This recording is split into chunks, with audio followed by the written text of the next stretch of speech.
quoi de mieux pour démarrer un dimanche matin qu'une critique de What If? Alors, j'ai voulu faire une réaction, je t'avoue que j'étais claqué, et août c'est aussi là pour se reposer, mais ne t'en fais pas quand il y aura du What If, au moins en septembre, réaction et critique et sûrement d'autres vidéos parce que j'aurai plus le temps, parce que là c'est vraiment détente, mais j'ai regardé l'épisode 2 de What If et il est incroyable. C'est pour ça que je suis accompagné de ces deux petits bonhommes, pourquoi? Parce que l'épisode de What If concerne Black Panther et entre guillemets un petit peu Star-Lord. Pourquoi? Parce que l'intitulé c'est «Et si T'Challa était devenu Star-Lord?» et donc ça veut dire que c'est «Et si Yondu n'avait pas volé» entre guillemets, ou plutôt kidnappé le petit Peter Quill que l'on connaît très très bien, mais s'il avait kidnappé donc T'Challa qui est sorti donc de la bulle du Wakanda et bim, une photo de T'Challa. Bon, je t'avoue, c'est pas la meilleure qualité que j'ai trouvée, enfin en tout cas c'est la meilleure qualité que j'ai trouvée, mais elle est pas folle la qualité. Mais l'important, c'est le phrasé, ce que je vais dire par rapport à cet épisode-là qui est juste génial. Il est génial, il est rythmé, il est très intéressant dans ce que ça peut raconter par la suite, parce que tu vas voir que au final, j'ai plein de théories sur What If, même si ça n'arrivera pas maintenant, parce que je préfère attendre déjà septembre pour reprendre la cadence de vidéo, sachant qu'en septembre, mais ça va être je sais pas comment je vais vivre, mais il y a plein de choses qui arrivent, et je ne sais même plus ce que je disais, mais en tout cas, cet épisode était vraiment très très beau. Visuellement, esthétiquement, je ne vais pas y revenir, parce qu'on en a déjà bien parlé lors de l'épisode précédent, et là, c'est la même trempe, c'est la même patte, donc je vois pas l'intérêt de reparler de l'esthétisme. C'est un petit peu différent, par exemple, par rapport à ce dont on a parlé hier, par rapport à Star Wars Visions, où là, l'esthétisme sera différent pour chacun des épisodes, puisque la quasi-totalité des épisodes sera consacrée à un studio, même si c'est pas vraiment le cas, puisqu'un studio peut s'occuper aussi d'un autre épisode que celui qu'il a prévu de faire. Mais donc, tu vois que il y a un esthétisme particulier, ou plutôt un esthétisme particulier pour chaque épisode. Là, c'est longiligne, dirons-nous, c'est la même... Comment on peut dire ça? Bah, la même identité visuelle. Donc, au niveau de l'esthétisme, on passe, on en a déjà parlé. Mais la musique est géniale. Enfin, en fait, l'épisode est tellement intéressant dans sa construction parce que tu mêles deux univers qui ont énormément été appréciés par les fans. D'un côté, l'univers des gardiens, très pop, enfin pas kitsch, mais très très pop, avec des musiques un petit peu des années 80, même si on ressent moins cette idée des années 80 dans cet épisode-là, par rapport aux deux premiers gardiens, puisque tu as moins l'idée qu'il y a notamment Peter Quill, puisque Peter Quill n'apparaît qu'à la fin de l'épisode, et ça c'est très très intéressant. Mais donc, on a vraiment ce mélange en fait de culture à la fois galactique et également wakandaise, wakandaise, oui on dit wakandaise. Et au moment, alors je ne sais plus exactement le moment, mais à un moment donné, tu as T'Challa qui marche et tu entends tu sais, les tambours que l'on connaît et que l'on a, enfin, comment on peut dire ça, que l'on associe donc au Wakanda, je trouve ça génial. L'association des deux univers est juste folle. Moi, je suis totalement fan de l'idée. Après, ce qui est très cool, encore une fois, c'est que le personnage, et les personnages en général par rapport à What If, sont doublés par leurs interprètes originaux. Hein. Par exemple, dans l'épisode, tu as Thanos qui est doublé par Josh Brolin. Et d'ailleurs, Thanos, on va en parler un petit peu parce que c'est assez intéressant. Et la plupart des acteurs qui doublaient, ou plutôt qui jouaient leur personnage dans le MCU par rapport à cet épisode-là, sont revenus pour cet épisode-là pour doubler leur personnage. Et c'est le cas donc pour T'Challa qui a été redoublé, ou plutôt doublé par Chadwick Boseman. Et d'ailleurs, il y a eu un bel hommage, un bel... c'est pas un insert, mais en gros une sorte de carton à la fin pour dire que c'était notre héros. Et cet épisode-là a été dédié à Chadwick Boseman, sachant que d'après pas mal de rumeurs, de toute façon, Chadwick Boseman, on va le revoir. Enfin, T'Challa, on va le revoir parce que il y a des scènes dans les trailers qu'on n'a pas encore vues. Alors tu me diras oui, mais on peut te mettre des petites scènes comme ça. Là, c'est une scène où c'est un peu comme les Avengers, et où tu as Gamora, où tu as justement Star-Lord, donc Black Panther, T'Challa, et tu as également Thor, t'as un autre perso, mais je ne sais plus exactement qui c'est, mais tu sens que tout va se rejoindre à un moment donné, et ça va être fou. Et je pense que ça peut même être lié à Ultron, et ça on en parlera dans une autre vidéo qui arrivera sûrement début septembre, parce que là vraiment, c'est la pause, d'accord? Même si demain, apparemment, il y a le trailer d'Eternals, et je ne suis pas là. Mais on en parlera plus tard. Peut-être pas aujourd'hui, mais on en parlera plus tard. Bref.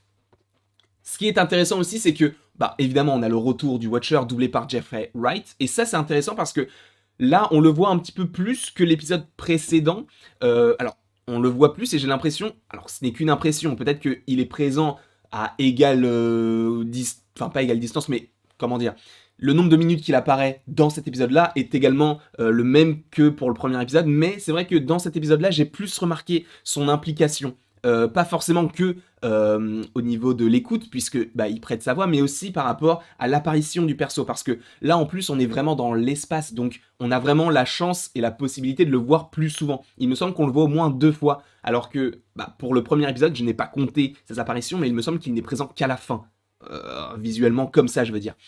Et ça, moi, j'ai bien aimé. Je trouve que c'est très intéressant parce que ça mêle aussi toutes les histoires qui sont liées au Galactique à ce personnage-là. Et j'ai hâte d'en avoir plus pour la suite. Alors, je ne sais pas quel sera l'intitulé de l'épisode 3, puisque bah, on n'en sait rien, même si la fin de l'épisode 2 te tease quand même un petit Star-Lord qui va être entraîné par Ego. Et ça, enfin, Star-Lord, Peter Quill qui va être entraîné par Ego. Et ça peut être hyper, hyper, hyper intéressant. Donc, le Watcher, très intéressant. On passe parce qu'on en avait déjà parlé lors de l'épisode 1, mais la relation Yondu et T'Challa est vraiment très très... En fait, elle fonctionne très bien. C'est là où tu vois la force de What If, c'est et si vraiment ça avait changé, ça aurait tout changé. Puisque là, quand on a Star-Lord, c'est le, entre guillemets, le What If que l'on a dans le MCU, dans le sens où c'est la trame que l'on connaît nous. Alors que là, avec ce What If là, tu sens que bah, de toute façon Star-Lord et T'Challa ont deux personnalités totalement différentes, puisque Star-Lord, lui, va être élevé, entre guillemets, par Yondu, là où T'Challa, lui, a toujours été élevé dans le respect des règles wakandaises, donc peut-être un peu strict, puisque c'est quand même un prince qui va devenir roi, donc il faut quand même se plier à certaines règles, alors que Star-Lord, lui, tu sentais que son éducation n'était pas forcément aussi précise entre guillemets que celle de T'Challa, puisque bah il ne vivait qu'avec sa mère, donc il n'a jamais connu son père. Sa mère en plus était mourante, donc tu sens qu'il n'y a pas eu la même éducation et donc pas forcément la même personnalité au fur et à mesure donc de l'évolution des personnages. Et là on voit que T'Challa c'est vraiment le mec parfait. Il a réussi à rendre Thanos gentil. Qu'est-ce qu'il a fait encore il a réussi à rendre Korath également gentil. D'ailleurs, ça c'est peut-être un petit tout petit bémol de l'histoire de cet épisode-là, même si c'est génial, hein, je n'ai rien à dire dessus. Mais ce qui aurait été dommage, enfin ce qui aurait été cool, c'est de voir Ronan en fait, parce qu'on on en entend parler, mais j'aurais bien voulu le voir un petit peu, genre d'avoir sa réaction par rapport à l'orbe. Et ce qui est intéressant aussi, c'est que bah là tu sens que c'est toujours lié aux pierres de l'infini, même si ça l'est un peu moins, dans le sens où on te case les pierres de l'infini, notamment dans l'épisode 1, on a le temps, l'espace, que ce que je raconte, on a la pierre de l'espace, donc le Tesseract, et dans cet épisode-là, on a la pierre du pouvoir. Alors je ne dis pas que pour les épisodes précédents, on aura à chaque fois une pierre de l'infini, mais ce qui est intéressant, c'est que les 2 premiers épisodes te présentent les 2 premières pierres que l'on a découvert dans le MCU, même si c'est vrai que la deuxième pierre, c'était la pierre de l'esprit, mais on ne le savait pas encore à l'époque, puisque c'était le sceptre de Loki. Mais l'épisode en soi est très très cool, j'ai adoré du coup la relation entre Yondu et T'Challa, puisque c'est vraiment une relation, en tout cas des persos jamais on aurait pu imaginer avoir un dialogue. C'est comme un épisode sur Killmonger qui rencontrera Tony Stark. Personne n'aurait pu imaginer ça. Là, le fait que Yondu puisse rencontrer T'Challa, ça n'est jamais arrivé et ça n'arrivera jamais. Puisque T'Challa, du coup, Chadwick Boseman est décédé, et de toute façon, le personnage de Yondu, lui aussi, est décédé, mais dans le MCU, du coup, la relation, ou plutôt la connexion entre les deux personnes ne pourra jamais se faire. Et c'est ça qui est cool avec What If, c'est que t'as pas la frustration de te dire, j'aurais bien voulu voir ces deux personnages avoir une interaction. Comme on a eu dans Infinity War, avec notamment des petites interactions entre Bucky et Rocket, quelque chose qu'on n'imaginait jamais au moment où on a vu pour la première fois Captain America The First Avenger, et pourtant c'est des choses qu'on a eues. Alors là, de le voir dans une série comme What If, moi ça m'enchante de fou. Je ne sais même plus ce qu'est la prochaine photo. Bah, c'est encore du Yondu et du Black Panther. Alors il me semble que cette image on avait déjà dans les différents trailers. On pouvait pas vraiment savoir que c'était le vaisseau du Wakanda, un vaisseau que l'on trouve donc dans la collection du collectionneur, et ça c'est très très cool parce que t'as énormément de références dans la collection du collectionneur. Alors c'était laquelle? Le collectionneur c'est celle-ci, voilà. Dans la collection en fait, tu as plein de choses, évidemment, tu as notamment un elfe noir, il me semble. Tu avais également le casque d'Ella, puisqu'il l'utilise face à T'Challa.